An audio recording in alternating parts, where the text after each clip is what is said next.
Et si la victoire ne se jouait plus dans le fracas des armes, mais dans les entrailles d'une cité assiégée, là où le froid, la peur et la logistique façonnent le destin? Imaginez une ville, à peine un point sur la carte du Donbass, soudain propulsée au centre d'une bataille qui va redessiner le front tout entier. Kurakovo, verrou stratégique, cible de toutes les obsessions. Autour d'elle, des murs de béton, des flots d'acier, des nappes d'eau et l'ombre de la panique. Durant des semaines, la survie de milliers de soldats et de civils s'est suspendue à la fluidité des convois, à la tenue incertaine des ponts et des dépôts. Le front sud, ici, vacille. Les rues s'éteignent une à une. Les évacuations deviennent la routine. Ceux qui restent le creusent de plus profond, s'enfoncent dans les caves, espérant que les murs tiendront et que l'hiver ne sera pas leur tombeau. Le siège ne laisse aucun répit. L'angoisse grandit, les ravitaillements se raréfient, les sirènes hurlent, les informations se brouillent, la défiance s'installe. Il suffit d'un retard, d'une hésitation et tout bascule. L'engrenage de la destruction s'emballe. Ici, la survie se joue à chaque instant. Les drones zèbrent le ciel, les signaux disparaissent, la frontière entre courage et panique se dissout. Soldats et civils deviennent les pions d'une mécanique froide, où la technologie et la logistique dictent la loi sans pitié. Refuser de voir cette réalité, c'est condamner toute résistance à l'écrasement. Les vrais leviers ne sont plus la bravoure ou l'héroïsme isolé, mais la gestion des flux, l'adaptation, la maîtrise des ressources. Oublier cela, c'est risquer l'anéantissement, sans distinction entre héros et victimes. Derrière chaque façade éventrée, chaque cave bondée, se cache une leçon essentielle. La guerre d'aujourd'hui se gagne ou se perd dans l'ombre, au rythme des réseaux, de l'organisation et de la froideur calculée. Entrons dans les coulisses de cette bataille, et voyons comment une cité peut devenir tour à tour forteresse, puis tombeau. Comment la ville de Kurakovo s'est-elle retrouvée au cœur de l'attention mondiale? Pour comprendre, il faut revenir au premier jour du siège, là où tout s'est joué dans l'ombre. Pourquoi Kurakovo? Pourquoi maintenant? Quand tout un front suspend son souffle au-dessus de quelques routes poussiéreuses et de réservoirs d'eau, la ville paraît presque invisible sur les cartes. Mais dans la réalité, Kurakovo verrouille le flanc sud. C'est le carrefour vital qui irrigue la logistique d'un secteur entier. Tenir cette ville, c'était garder la clé d'une cinquantaine de kilomètres de tranchées, de points d'appui disséminés dans la plaine. La perdre, c'était risquer l'effondrement brutal d'un front, la chute en cascade des lignes défensives. Le terrain semblait dessiné pour la résistance. Au nord, l'immense réservoir barre l'accès, infranchissable sans engin lourd.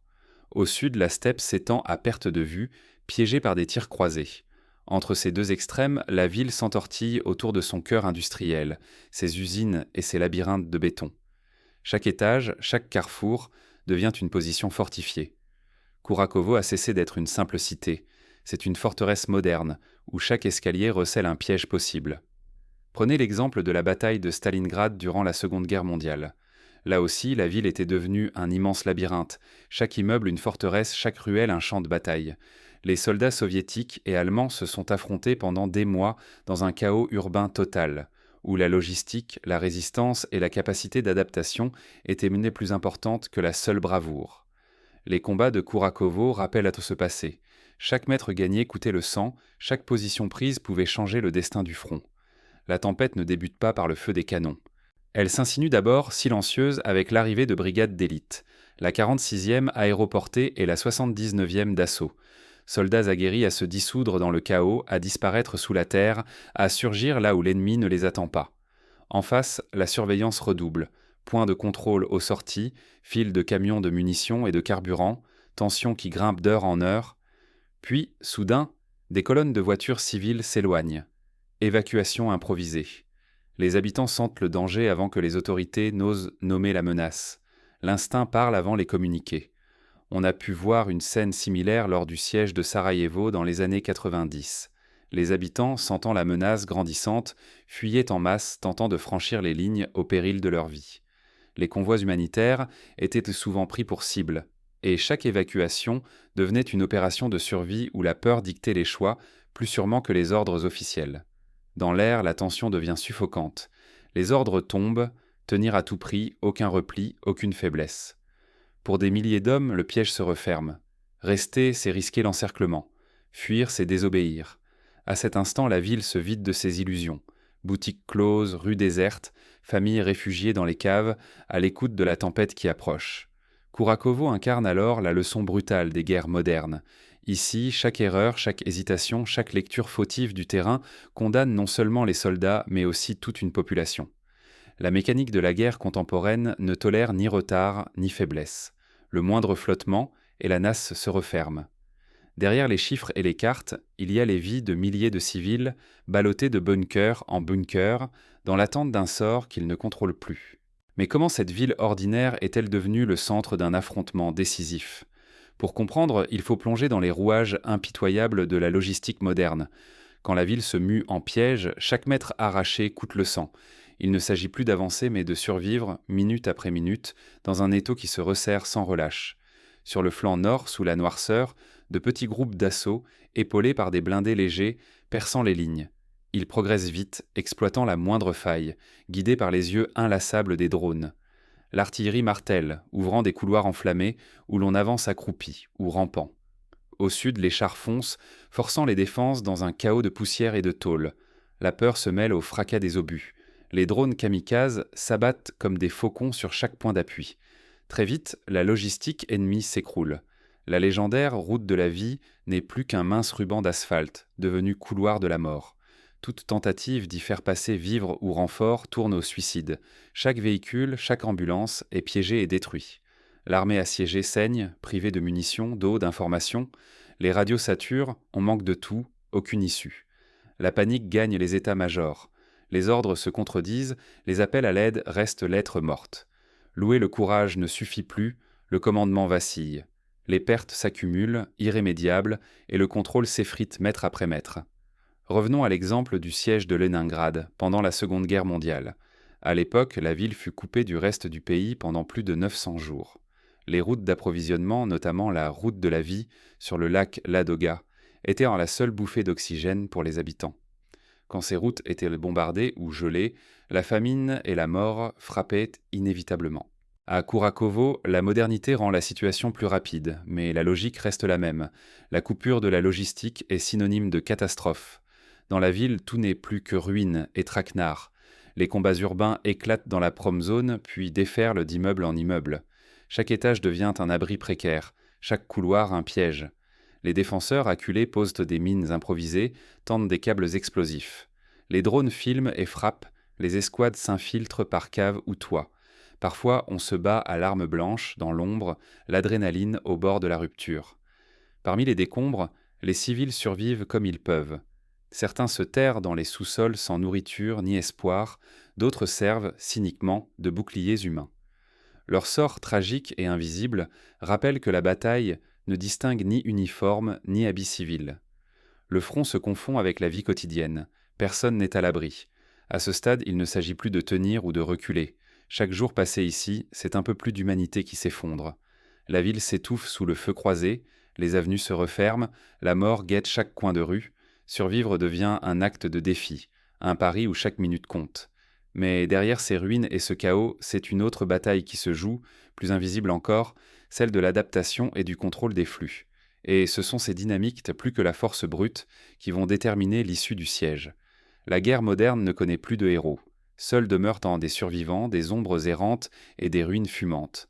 Dans les rues éventrées de Kurakovo, les affrontements virent à l'inhumain. L'assaut progresse, étage par étage, chaque bâtiment, chaque cage d'escalier se mue en piège mortel. Les unités avancent lentement, ployant la ville comme les pages d'un livre, bondissant des toits jusqu'aux caves, hurlant sous la fumée et l'écho des explosions. Dans les sous-sols, la guerre change de visage. Là, l'absence de lumière et la réverbération des voix distordent dans le temps. Les soldats s'enterrent, gagnant mètre après mètre, tandis que résonnent les rafales et le sifflement des drones.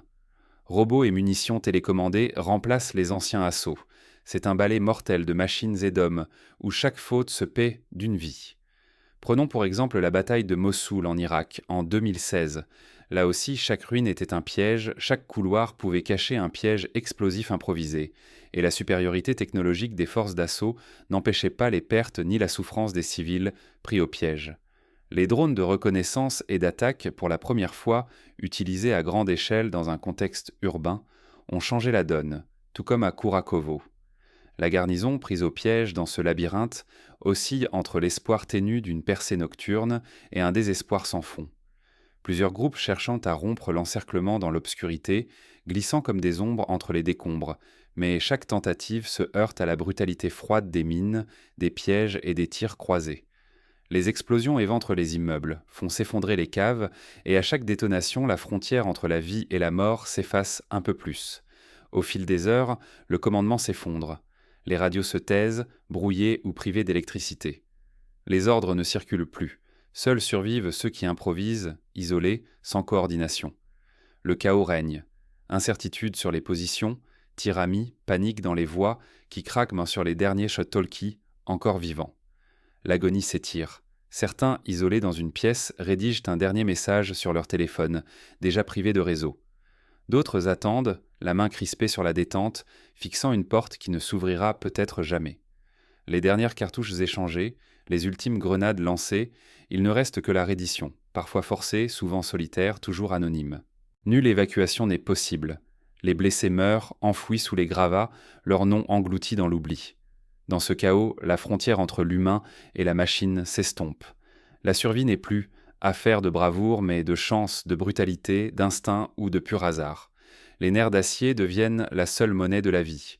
Au matin, dans les ruines de Kurakovo, ne subsiste que le silence, le crépitement des flammes et le bourdonnement lointain des drones. Pourtant, même là, la mécanique du conflit avance, implacable. Le sort d'une région entière se joue, minute après minute, dans les décombres encore brûlants. Mais ce qui s'est joué à Kurakovo dépasse la simple violence. C'est la logistique, l'information et la technologie qui ont tranché le sort de la bataille. Comprendre cela, c'est saisir les véritables leviers du pouvoir dans la guerre moderne. La bravoure seule ne décide pas du sort d'une ville. Ce sont les camions, les drones, les signaux radio qui font pencher la balance. Derrière la brume des récits héroïques, la vérité est glaciale. La victoire à Kurakovo a coûté un prix inimaginable, avec des pertes humaines et matérielles titanesques. Des centaines de soldats tombés de chaque côté, des quartiers entiers réduits en poussière, des familles anéanties. Tout cela pour quelques kilomètres gagnés ou perdus. Il faut regarder sans détour. Ce qui a vraiment arbitré la bataille de Kurakovo, ce n'est ni une charge épique ni un duel d'élite, mais la domination technologique. Les brouilleurs ont isolé le front, coupant les communications ennemies. Les escadrins de drones, du plus minuscule FPV au géant kamikaze, ont traqué chaque véhicule, chaque pas, réduisant la logistique adverse à néant. La logistique, justement, c'est le cœur battant d'une armée. Quand les routes sont brisées, quand les convois explosent sous les frappes, l'ensemble du dispositif s'écroule. À Kurakovo, la fameuse route de la vie est devenue un gouffre mortel. Plus de renforts, plus d'évasion, seulement une lente asphyxie. Les unités encerclées se sont retrouvées coupées de tout. Munitions, soins, espoir.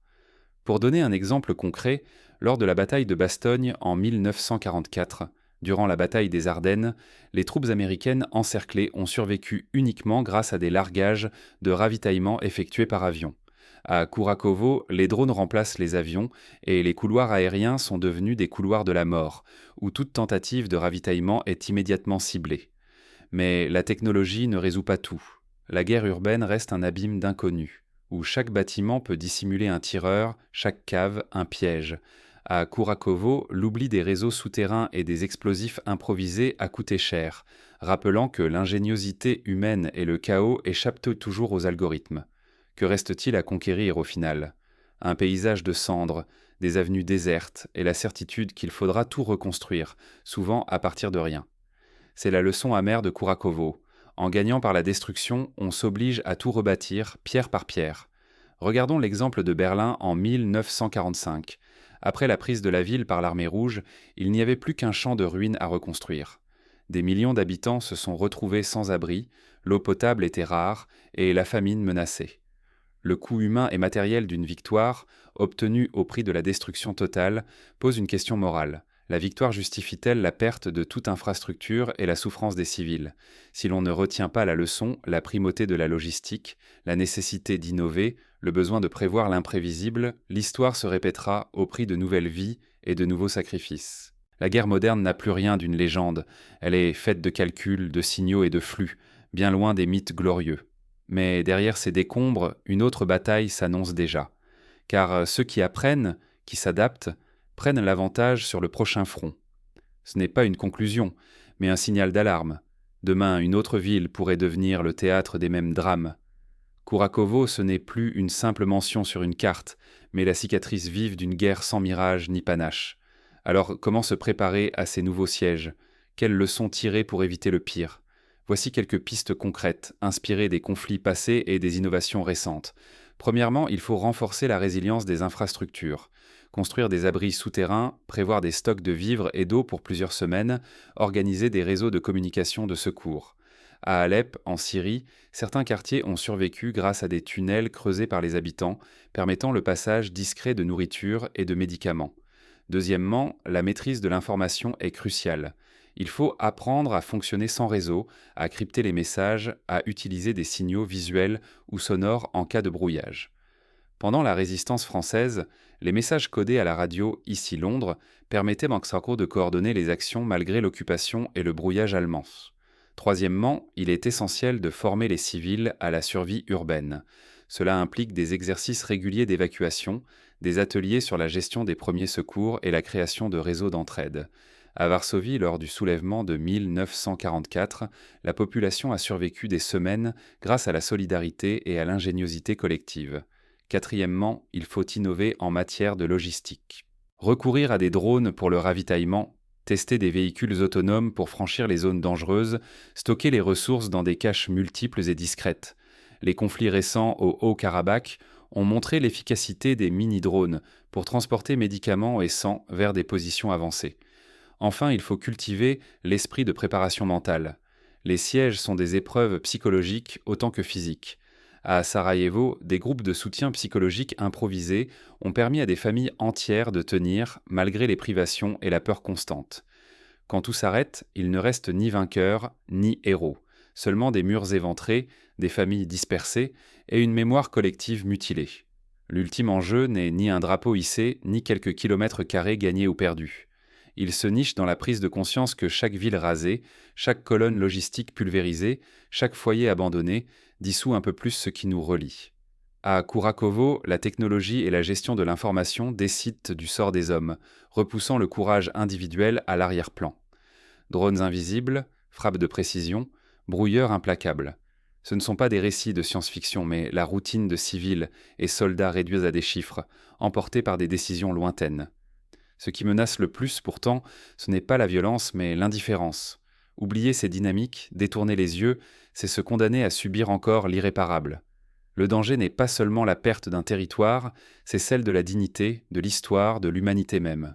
Ce que nous décidons d'observer, de comprendre et de transmettre aujourd'hui dessinera le monde de demain. Refuser la lucidité, c'est accepter que la brutalité devienne norme et que la guerre se dilue en spectacle ou en légende. Alors, la prochaine fois qu'une ville sera encerclée, posez-vous la seule question qui compte vraiment. Qu'acceptons-nous de sacrifier et que voulons-nous protéger, ensemble,